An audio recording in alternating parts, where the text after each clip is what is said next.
Vamos começar falando de Lula aí, gente, rapidamente. Teve Lula, aquelas declarações aí na COP27 derrubaram, né, as bolsas, trouxeram bastante volatilidade, fizeram com que a Bolsa Brasileira tivesse uma reorganização aí e algumas das grandes brasileiras ficassem do lado ruim, né, e puxando aí o Ibovespa para baixo, até que depois daquela história de responsabilidade fiscal mais ou menos, se a bolsa cai ou o dólar sobe, paciência.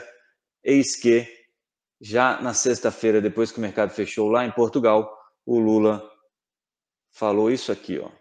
Coloca aí, Matheus, para gente. Não há explicações para nervosismo na bolsa, disse Lula em Portugal.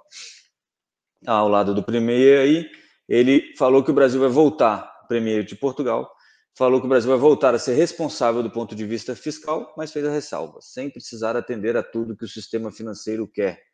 Aí aqui embaixo, ó, ele já diz, ó, a gente só pode gastar o que a gente tem, o que a gente ganha, mas se a gente tiver que fazer uma dívida para construir um ativo novo, que a gente faça com responsabilidade para o país, para que o país possa voltar a crescer. Muito bem. Isso, né, trouxe algum alívio aí para o mercado, já ficou um pouquinho mais tranquilo, né? Ele chegou a falar sobre isso no Twitter. Eu acho que tem um tweet aí, Matheus. Ele disse que não vai acompanhar as coisas por Twitter e futrica, porque ele é o presidente da República, inclusive falou isso pelo Twitter.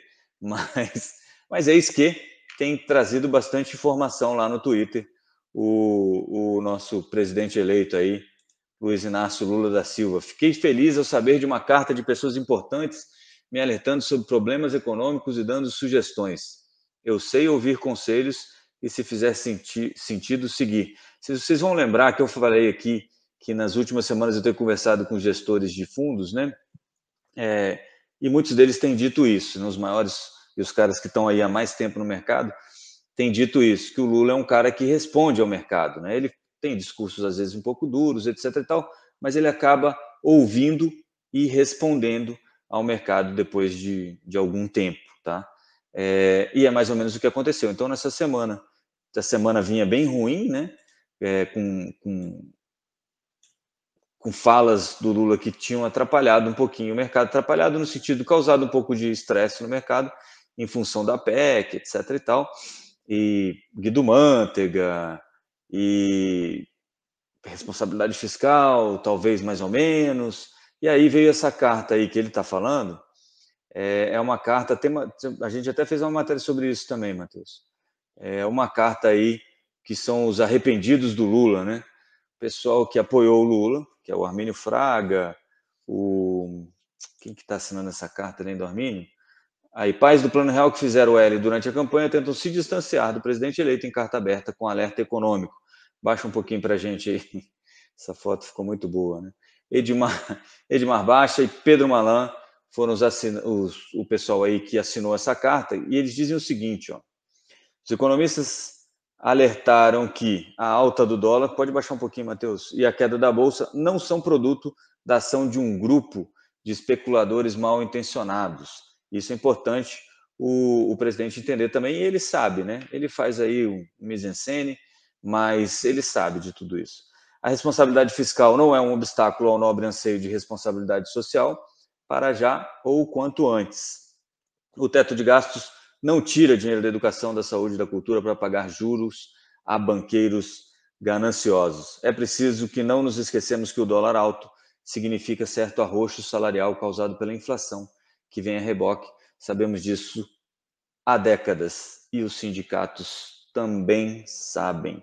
Está aí a carta dos arrependidos de Lula. O pessoal fez o L aí durante a campanha e agora ficou meio preocupado com o que o Lula estava falando, mas o Lula, no fim de semana, mandou essa aí de que vai ter responsabilidade, o mercado não precisa ficar estressado com isso, e tudo isso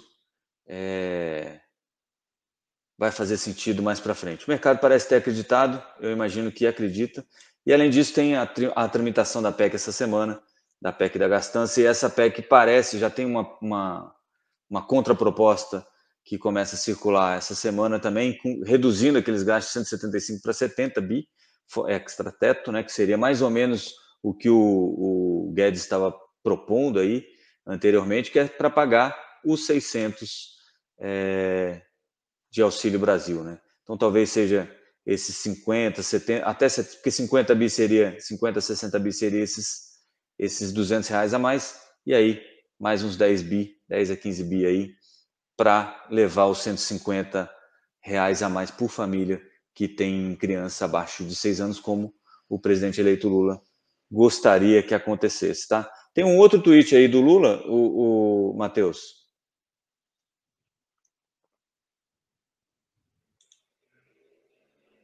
Tá aí, ó. Sabemos que temos que ter responsabilidade fiscal, não gastar mais do que a gente ganha.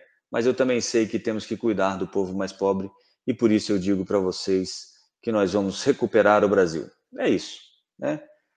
Dê um passinho para trás para deixar as coisas um pouquinho mais tranquilas. Tem gente aqui nos comentários dizendo que não acredita no que o Lula fala. O fato é que o mercado acaba trabalhando com isso, tanto quanto ele fala mal do mercado, tanto quanto ele fala bem para o mercado, né? Então, nesse caso aí, o mercado deve trazer, eles falam, e a gente acredita, já que gostamos de ser enganados, está dizendo aí a Lídia. Mas é isso. Então, eu acho que o Pedro está certo aqui, ó. Parece que o Lula sentiu a pressão da resposta do mercado e prova uma coisa que para o mercado, para quem opera, quem é investidor vocês, pessoas físicas comuns, investidor institucional, investidor internacional, o que o presidente da República fala é importante e você acaba tomando isso como verdade, né? Até que essa verdade seja quebrada de vez. E aí, se isso acontece, você tem realmente um descolamento aí de expectativas. Isso é muito ruim para o mercado como um todo, tanto o mercado financeiro quanto a economia real, né, que as pessoas parecem diferenciar, embora eu ache que é tudo a mesma coisa. E especuladores e gente mal intencionada tem em todos os ramos, né? Inclusive na política a gente vê gente especulando lá com o nome de ministro para ver se encaixa o amigo dele que vai trazer um favorzinho a mais para ele.